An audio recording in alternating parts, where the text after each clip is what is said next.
1992 സിനിമയിലെത്തിയ കാജോൾ 3 പതിറ്റാണ്ടിലേറെയായി വെള്ളിത്തിരയിലെ മിന്നും താരമാണ്. അടുത്തിടെ ഒരു അഭിമുഖത്തിൽ തന്റെ സിനിമകളെക്കുറിച്ചും ജെൻസി തലമുറകളെക്കുറിച്ചും താരം മനസ്സ് തുറന്നു. മകൾ നിസയുമായുള്ള ബന്ധത്തെക്കുറിച്ചും മക്കളെ വളർത്തുന്നതിൽ താൻ നേരിട്ട വെല്ലുവിളികളെക്കുറിച്ചും കാജോൾ പങ്കുവച്ച കാര്യങ്ങൾ ശ്രദ്ധേയായി.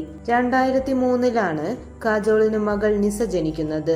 പെൺകുട്ടികളുടെ ജീവിതത്തിലെ സങ്കീർണതകളെക്കുറിച്ച് സംസാരിക്കുമ്പോൾ താൻ മകളോട് കാര്യങ്ങൾ ചോദിച്ചറിയാറുണ്ടെന്നും അവൾക്ക് മാർഗനിർദ്ദേശങ്ങൾ നൽകാൻ ശ്രമിക്കാറുണ്ടെന്നും കാജോൾ പറഞ്ഞു.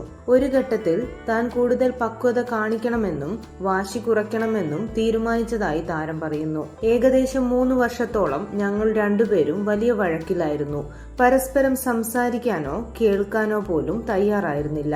എന്നാൽ പിന്നീട് സാഹചര്യം മാറി. കാര്യങ്ങൾ തുറന്നു സംസാരിക്കാൻ തുടങ്ങി. മകൾ പറയുന്നത് ക്ഷമയോടെ കേൾക്കാൻ തയ്യാറായതാണ് മാറ്റങ്ങൾക്ക് തുടക്കമിട്ടതെന്നും താരം വ്യക്തമാക്കി. മക്കളെ വളർത്തുന്ന കാര്യത്തിൽ താൻ പഠിച്ച ഏറ്റവും വലിയ പാഠം മക്കൾ പറയുന്നത് കേൾക്കുക എന്നതാണെന്നും കാജോൾ പറഞ്ഞു. പഴയ തലമുറയ്ക്ക് ഏത് സാഹചര്യമായാലും പെട്ടെന്ന് പൊരുത്തപ്പെടാൻ കഴിയുമെന്നും താരം അവകാശപ്പെടുന്നു.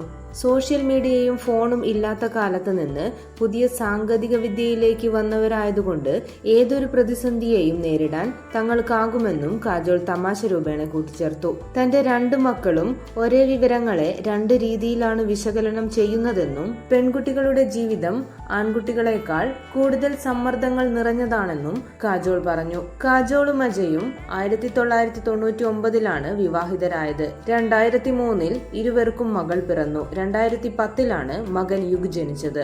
കൂടുതൽ വാർത്തകൾക്കും വിശേഷങ്ങൾക്കുമായി ഈ ചാനൽ സബ്സ്ക്രൈബ് ചെയ്യുക.